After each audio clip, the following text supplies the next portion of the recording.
엘리야는 하나님께서 귀하게 사용한 능력의 종입니다. 하나님께서 아방 시대에 악하고 추해진 이스라엘 백성들을 돌이키시는데 그때에 엘리야라는 인물을 사용하여 주십니다. 아방은 성경에서 악한 왕으로 구별합니다. 그래서 악한 왕의 계보에는 항상 아방의 이름이 들어가 있습니다. 아방과 이방 여인 아내였던 이세벨이 한 마음을 품고 하나님을 대적하고 하나님의 선지자들을 죽이고 지독한 우상 숭배를 행했습니다. 지도자가 영적으로 타락하고 우상을 숭배하니까 이스라엘 나라 전체가 우상 숭배의 그 더러운 것으로 가득 차 버렸습니다. 그러니 하나님의 분노가 그리고 진노가 임할 수밖에 없는 상황이었습니다. 이때 믿음의 사람들은 끝까지 하나님을 섬기고자 했으나 워낙 강한 탄압이 있었기 때문에 믿는 사람이 어디에 있는지 찾을 수 없을 만큼 하나님을 경외하는 자들을 찾기 어려운 시대였습니다. 그 가운데서도 엘리야는 자신의 신앙의 주관을 가지고 하나님의 말씀을 따라 순종하면서 하나님 앞에 그 말씀 안에서 최선을 다해 믿음의 걸음을 걸어갔던 사람입니다. 시대가 악해도 하나님은 하나님의 사람을 예비하시고 하나님의 사람을 통해 주님의 역사를 이루어 가시는 것을 엘리야 시대에도 확인할 수가 있는 것입니다. 열왕기상 17장을 보면 엘리야는 아방에게 하나님의 말씀을 전합니다. 그 말씀은 수년 동안 비도 내리지 않고 이슬도 내리지 아니할 것이라는 말씀이었습니다. 그러니 이것이 아방에게 기쁨이 될 수가 없습니다. 비가 잘 내리고 곡식 초목이 잘 자라나야 왕으로서 체면도 서고 그 안에서 백성들에게 인정을 받을 텐데 자신이 왕위를 가지고 왕을 행하는데 그동안 가뭄이 내려서 비 한 방울 내리지 않으면 이것이 다 왕의 책임이 되기 때문에 이것은 그가 부담스러울 수밖에 없는 말이었습니다. 한마디로 엘리야는 아합 왕에게 저주와 같은 말을 한 것입니다. 그러니 눈밖에 날 수밖에 없고 하나님의 이름으로 하나님의 심판을 전하니 곧 엘리야는 표적이 될 수밖에 없었습니다. 그래서 하나님은 즉시 이 말을 전하게 한 후에 엘리야를 근인 시냇가에 숨게 하십니다. 근인 시냇가에 숨어서 그곳에 있을 때 하나님께서 까마귀를 보내사 그에게 먹을 것을 공급해 주십니다. 하나님께서 떡과 고기를 아침에도 주시고 저녁에도 떡과 고기를 주십니다. 그리고 그 시냇물을 마음껏 마시게 함으로써 굶주리지 아니하고 어려운 위기의 때에 생명을 보존할 수 있도록 지켜주시고 보호해 주십니다. 우리가 잘 알고 있는 사르밧 과부, 엘리야를 섬겼더니 하나님께서 그의 떡반죽이 끊어지지 아니하고 그 자녀와 함께 먹고 생존할 수 있는 은혜를 주신 것이 이 시기였습니다. 이 사르밧 과부의 이야기를 보면 그 당시에 비가 내리지 않으므로 백성들이 큰 고통을 겪고 있음을 알 수 있습니다. 그 가운데서도 하나님은 주님을 경외하는 자들의 인생 속에 들어가셔서 사르밧 과부와 같은 구원과 회복의 은혜를 베풀어 주셨습니다.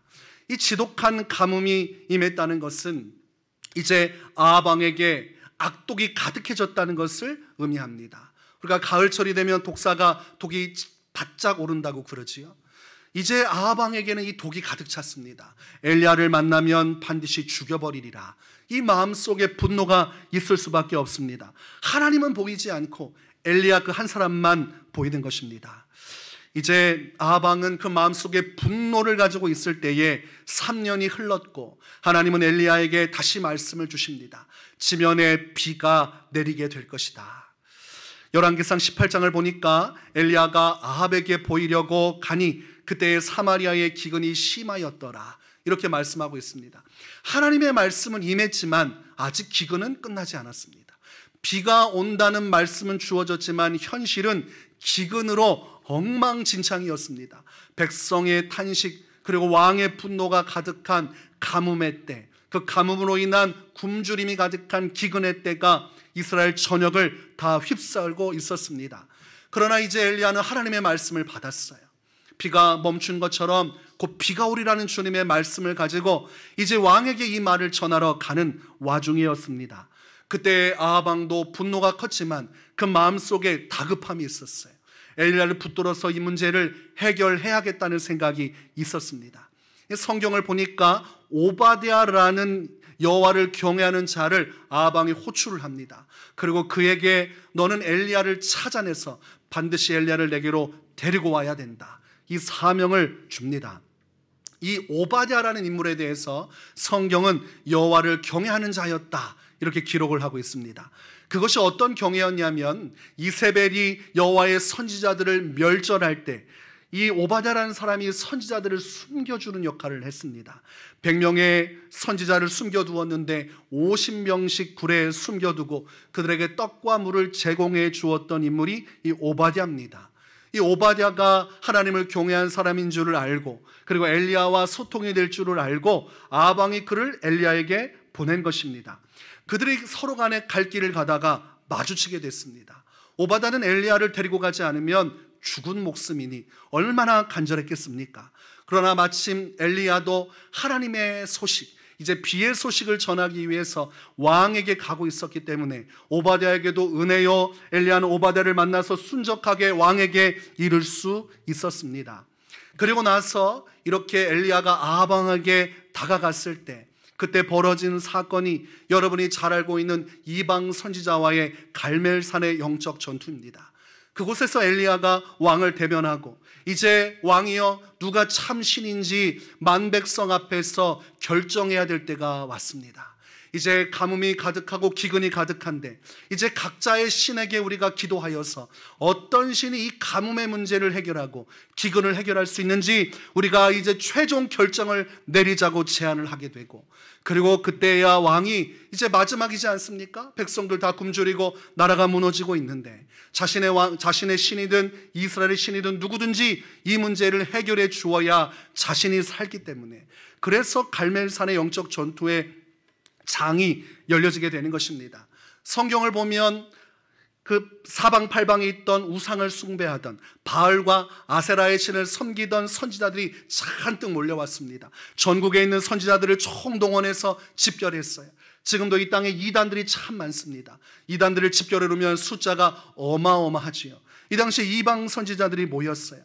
850명, 엄청난 인원이 때로 몰려왔고, 그러나 엘리야는 단 한 명이 그들 앞에 서게 되었습니다. 하늘에서 불이 떨어져서 제단을 불살라 그 재물을 사를 수 있는 신이 진정한 신이다, 그렇게 서로 간에 약속을 하고 서로의 신들을 불렀지만 이방 신은 응답하지 않았습니다.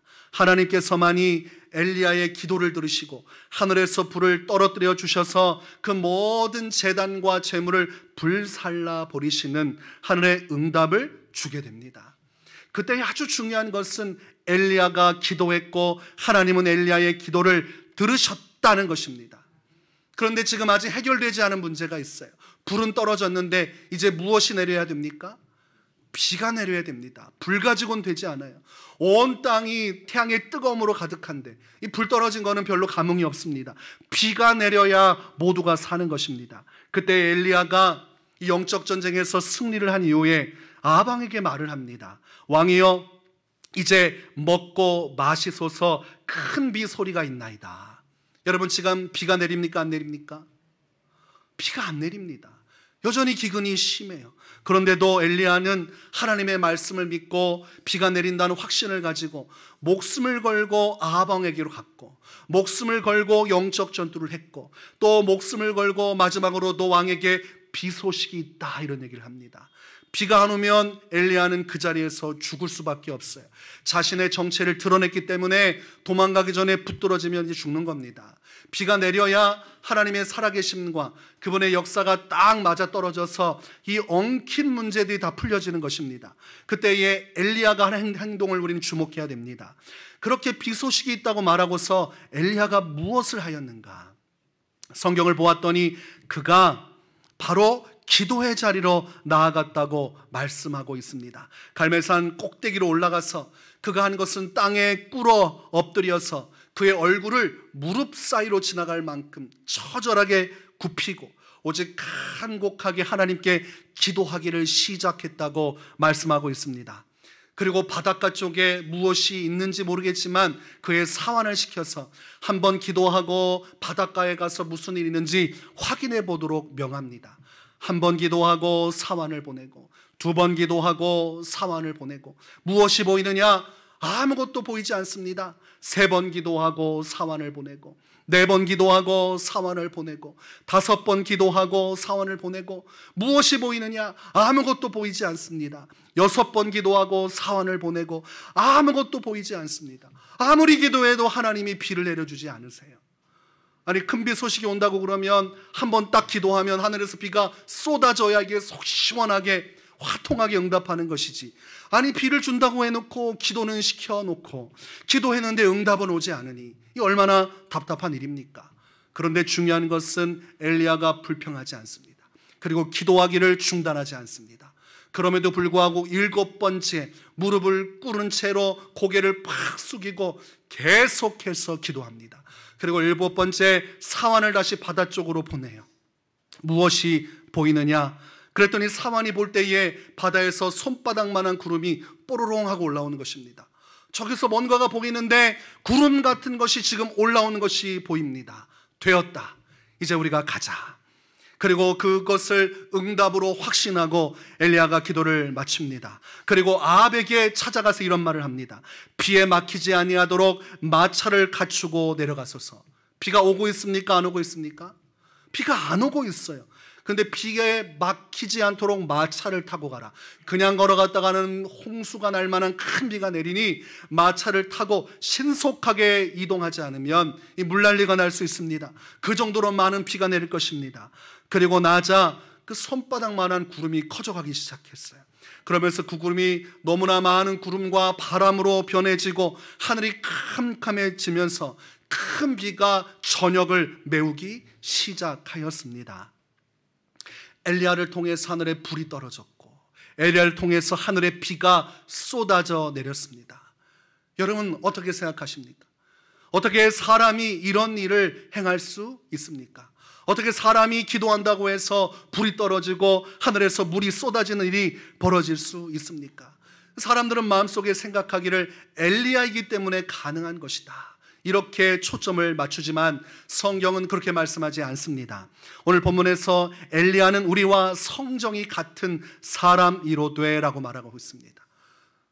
엘리야는 우리하고 똑같은 사람이라는 것입니다. 이곳에서 예배하고 있는 여러분들보다 별 다를 바 없는 동일한 사람, 연약하고 두려움이 있고 매사에 부족함이 있는 죄악 가운데 있는 연약한 존재, 하나님 안에서 특별하다고 말할 수 있어도 그 특별함은 믿음의 영역이지 그의 연약한 우리와 똑같은 사람일 뿐이었다고 말씀하고 있습니다. 그러니 엘리야였기 때문에 불이 떨어지거나 물이 떨어진 것이 아닙니다. 그 핵심은 그것인데 오늘 본문에서는 그가 비가 오지 않기를 기도한즉이라고 전제를 달고 있어요.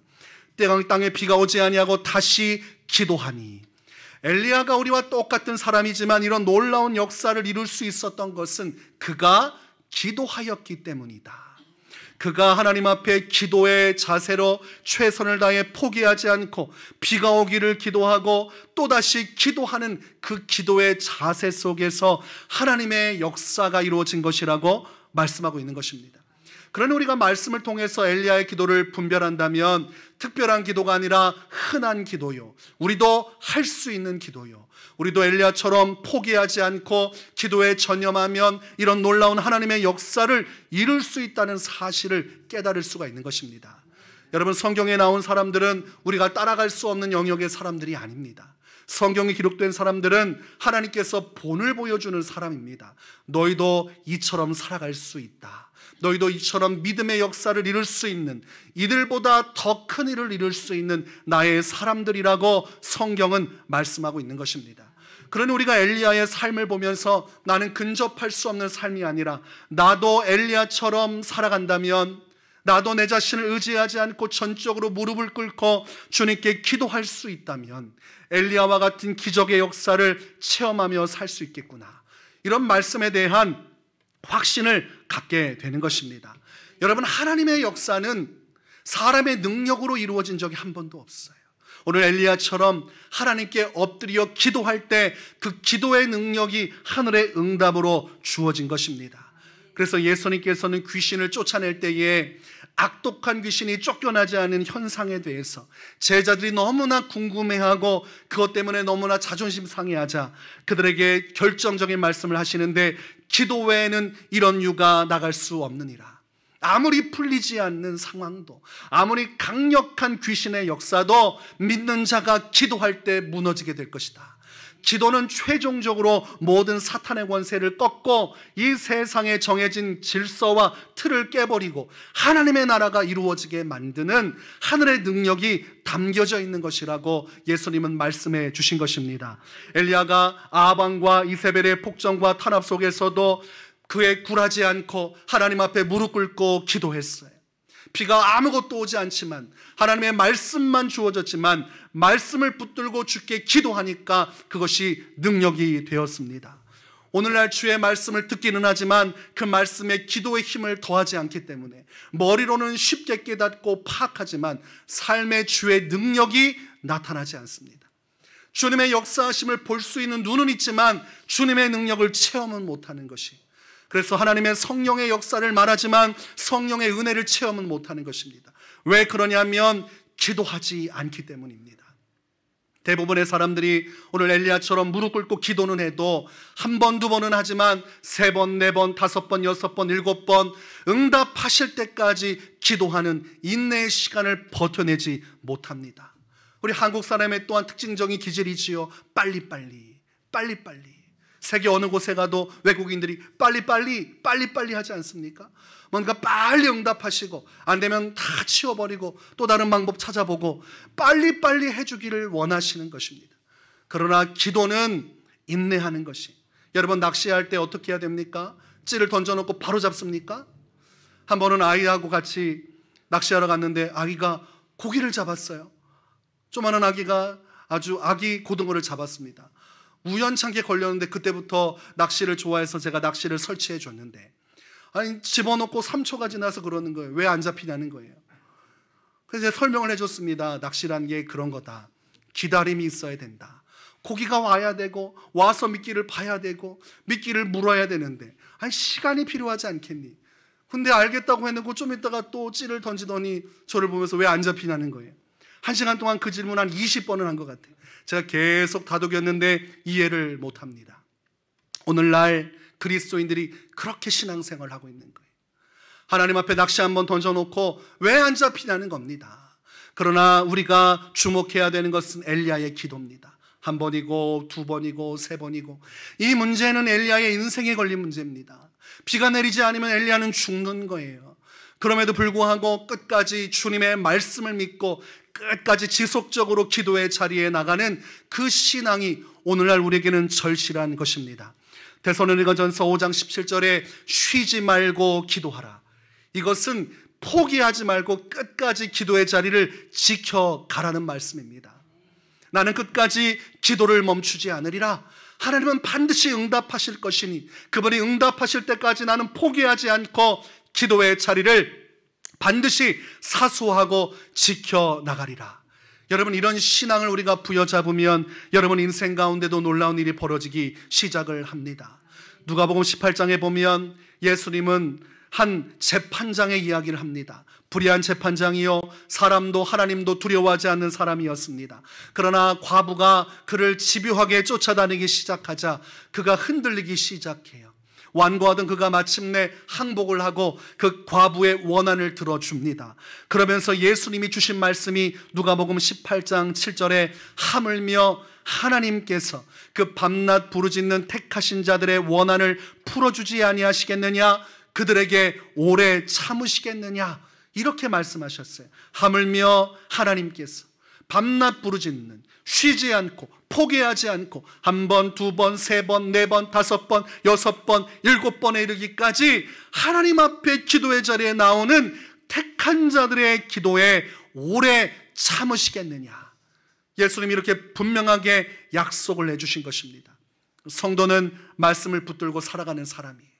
세상의 경험으로 살아가는 것이 아니라, 주변 사람들이 말하는 조언으로 살아가는 것이 아니라, 이때까지 내가 경험한 일부의 하나님을 향한 간증으로 살아가는 것이 아니라 성경에 기록된 하나님의 약속을 따라 살아가는 것입니다.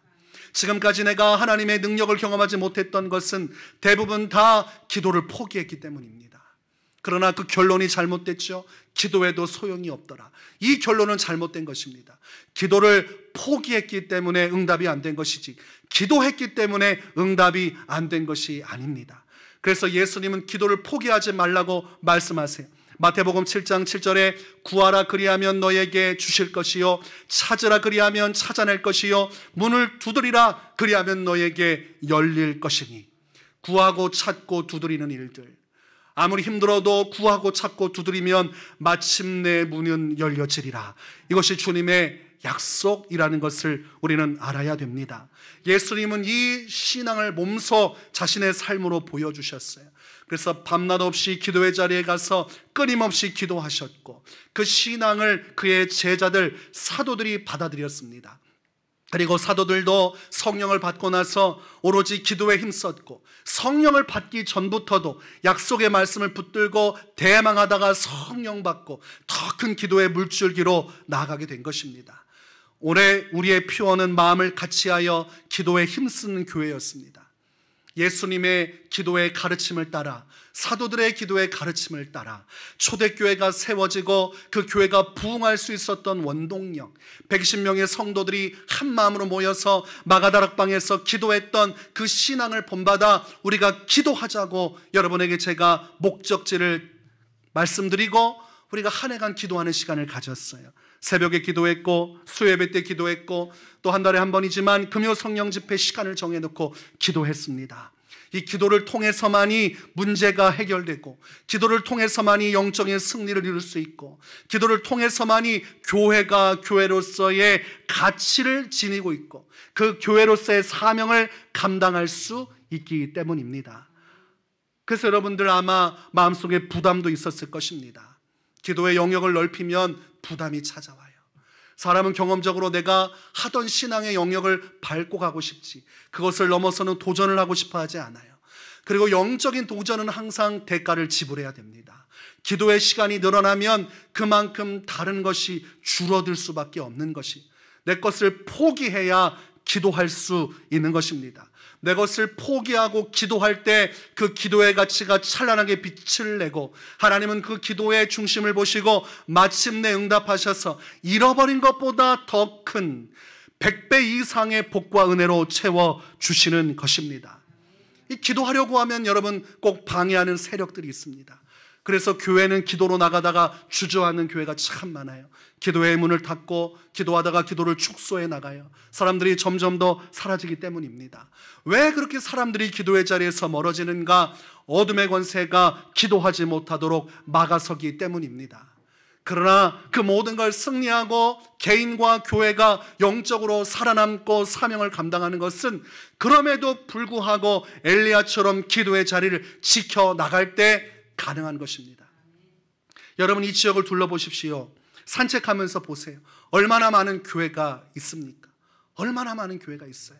한 번은 새벽 예배 끝나고 났는데 우리 앞에 계시지만 김민섭 성도님이 와서 물어보는 거예요. 목사님, 왜 이렇게 교회가 많습니까? 다들 하나님께서 불러서 온 거겠지요? 그런 질문을 하는 거예요. 그래서 제가 잘 모르겠다고 그랬어요. 다른 교회가 어떻게 생겨났고 저 교회가 무슨 교회고 하나님이 어떤 계획으로 왔는지 잘 모르겠다. 여러분, 교회가 다 많습니다. 그리고 그 교회가 무슨 교회인지, 어떤 목적으로 가는지, 정말 어떤 부르심이 있었는지 알 수가 없어요. 그러나 중요한 것은 기도하는 교회가 사명을 감당할 수 있다는 것입니다. 기도의 불이 꺼지면 교회는 모든 것이 다 정지돼 버려요. 기도가 꺼진다는 것은 사람의 심장의 박동이 멈추는 것과 똑같습니다. 겉으로는 평화롭고 교회가 안정돼 보이고, 그리고 사람들도 어느 정도 부담을 덜고, 기도의 부담을 덜고 영적인 부담을 덜고 웰빙스러운 신앙생활을 하는 것 같지만 삶이 꼬여들기 시작해요. 마음의 평안이 사라지고 하나님의 음성이 흐려지기 시작하고 삶의 평안이 사라지고 그 삶에 하나님의 역사가 나타나지 않기 시작합니다. 그러니 일반 사람들과 똑같이 종교 생활을 하지만 하나님의 능력은 쏟아지지 않아요.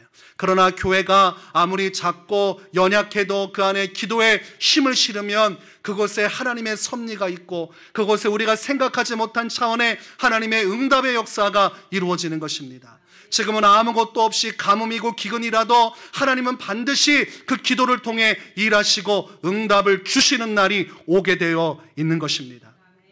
골로새서 4장 2절에 기도를 계속하고 기도에 감사함으로 깨어 있으라. 기도를 포기하지 말아라. 교회여 기도하기를 멈추지 말아라. 기도해서 잠들지 말아라. 기도를 잠드는 순간 교회는 영적으로 생명이 끊어진다고 오늘 주님은 말씀하시는 것입니다. 그러니 살아있는 교회는 신앙의 모든 이 계보를 따라 말씀을 따라가는 것이, 초대교회 120명의 성도들이 전적으로 기도에 집중했으면 오늘날 우리도 그 기도에 집중해야 됩니다. 마음속에 기도한다고 됩니까? 목사님 왜 기도만 하라고 하십니까? 방법을 가지고 오십시오 라고 얘기하고 싶어도 가장 원초적인 기도의 역사가 채워지지 않으면 하나님은 일하시지 않습니다. 모래성과 같이 주저앉게 되는 것이, 세상 사람들의 기업과 사업과 교회는 다릅니다. 사업은 귀신이 내버려두고 사탄이 내버려도 교회는 마귀가 내버려두지 않습니다. 이간질하고 흩어지게 만들고 반목하게 만들고 분열하게 만들고 낙심하게 만들고 아무것도 하지 못하게 꽁꽁 묶어서 교회를 무너뜨리는 것, 그것이 사탄이 가장 우선으로 여기는 것입니다. 지금 시대 코로나 바이러스를 통해서 엄청난 사탄의 역사가 도전하고 있어요. 지금도 앞으로도 교회가 살아날 길은 기도하는 것밖에 없습니다. 뜨거운 기도가 교회를 채워야만 해요. 여러분과 제가 한마음이 되어 기도할 때 여러분의 인생의 문제도 그리고 교회의 미래도 우리 앞으로 다가갈 예수 그리스도 앞에 설 때까지의 모든 삶의 영역도 하나님께서 책임져 주시고 인도해 주시는 것입니다. 우리 안에 이 뜨거운 기도가 있어야 되는데 대부분 이 기도에 동참하지 못할 때가 있어요.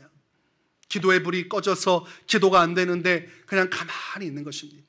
교회에서 기도할 때 다들 뜨겁게 기도할 때 가만히 있으면 같이 기도하는 것 같지만 기도 안 하고 있는 것이, 영혼이 잠들면 기도의 입술의 문이 열려지지 않아요. 내 영혼이 영적으로 잠들면 기도가 나오지 않아요. 그래서 신앙생활 잘 하다가도 이 기도가 막히는 순간 우리는 알아야 됩니다. 내가 영적으로 잠에 들었구나. 영적으로 깊은 잠에 빠지면, 하나님의 은혜가 내 안에 들어와 나를 움직이지 않으면 기도가 열려지지 않아요. 옆에서 유창하게 기도해도 내 입에선 단 한마디 기도가 오지 않습니다. 그래서 우리는 마음의 문을 열고 노력해야 돼요. 간절한 마음을 가지고 교회 공동체 안에 들어와 뜨겁게 기도할 때 이것이 남의 기도가 아니라 내가 그 기도 속에서 그 기도의 음율 가운데 함께 기도하도록 마음을 열고 최선을 다해 이 기도에 힘쓸 때, 그것이 마치 예수님께서 겟세마네 동산에서 피땀 흘리시며 간곡히 기도한 것처럼 그렇게 공동체 안에 역사하시는 성령이 임할 때 우리가 전심으로 기도하면 그 안에서 막혔던 기도의 문이 뚫려지게 되어 있습니다. 그러나 고개를 푹 숙인 채로 포기하고 그냥 조용히 기도해야지 하면 잡생각만 들어왔다가 머릿속에서 온통 혼란만 있다가 그 시간을 끝내고 가니 기도다운 기도 한마디 못 해보고 혼란 가운데 그 기도 시간이 지나쳐 버리는 것입니다. 여러분, 헬스장에 가서 운동을 배운다고 치면 어떻게 해야 됩니까? 헬스 트레이너가 옆에서 도와줄 때 그 도움을 받아야죠. 그런데 온몸에 힘을 다 빼고 가만히 있으면 헬스 트레이너가 도와줄 수 있습니까? 없습니까? 힘을 빼면 이게 올려치겠습니까? 아령이? 옆에서 자 힘을 주고 올리셔야 됩니다 할 때 올려야 이게 아령이 올라가지. 가만히 내버려두고 있다 보면 어떻게 되겠지. 그러면 운동도 못하고 근육만 풀린 채로 있다가 넋놓고 있다가 가는 것입니다. 영적인 것도 똑같아요. 목회자는 헬스 트레이너하고 똑같습니다. 여러분의 영적인 어려움과 막혀있는 기도 그리고 영적인 위기를 보고 이 말씀과 기도로 여러분을 일으켜 세워주는 것이, 그래서 우리 공동체 안에 성령이 임하실 때 한 명도 소외되지 않고 기도의 은혜를 받도록 앞에서 뜨겁게 기도해 주는 겁니다. 이게 뜨겁게 기도하는 것이 내 목소리가 이 정도는 된다, 다 기선제압 당해라 이렇게 해서 제가 하는 게 아닙니다. 기도하면 땀만 주르륵 흐르지요. 끝나고 나면 온몸에 힘이 다 풀려가지고 집에 갈 때는 껍데기만 갑니다.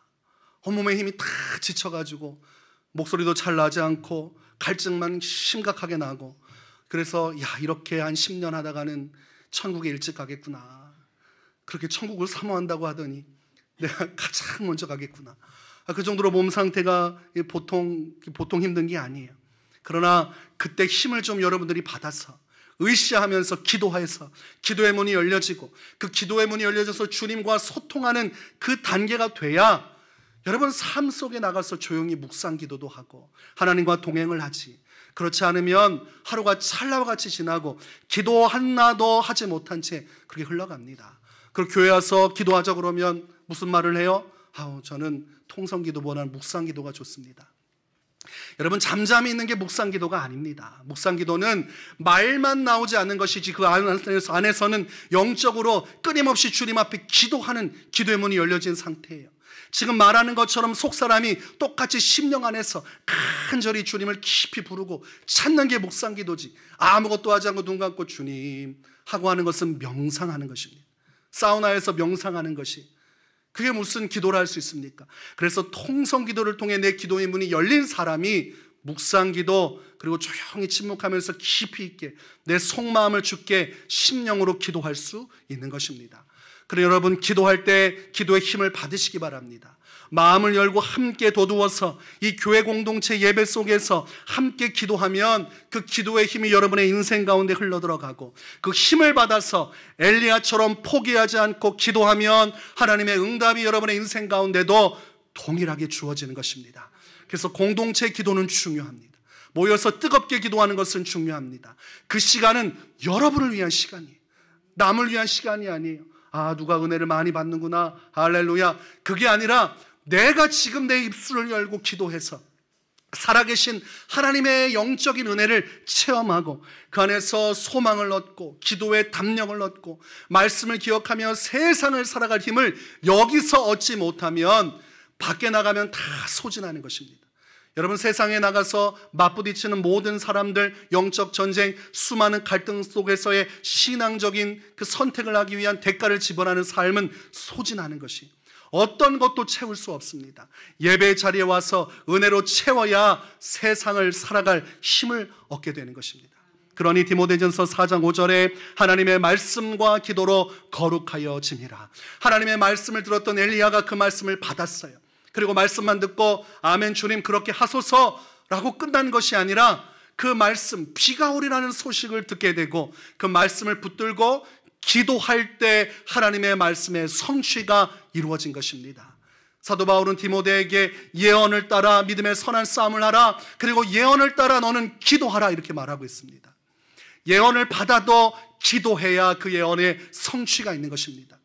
말씀이 내게 임하여도 내가 그 말씀을 듣고 기도할 때 그 말씀의 성취가 이루어지는 것입니다. 그래서 여러분들, 주님의 복을 받고 싶습니까? 주님의 응답을 누리고 싶습니까?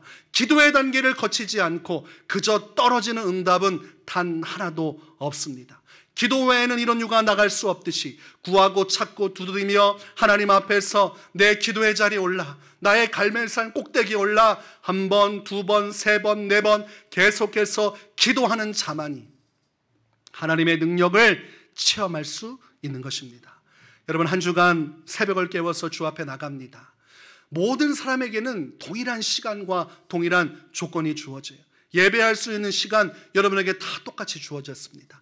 누가 그 시간을 활용하여서 하나님 앞에 엎드려 기도하는지, 누가 끝까지 포기하지 않고 기도의 자리를 지키는지에 따라 하나님의 말씀의 성취가 이루어지기도 하고 그것이 이루어지지 않고 무산되기도 하는 것입니다. 한 주간 여러분을 향한 하나님의 계획과 응답의 선물 보따리가 있습니다. 그거 바라보면서 여러분 새벽을 깨워서 하나님께 기도하십시오. 그리고 우리가 연말 얼마 남지 않았지만 흐트러진 마음을 잡으세요.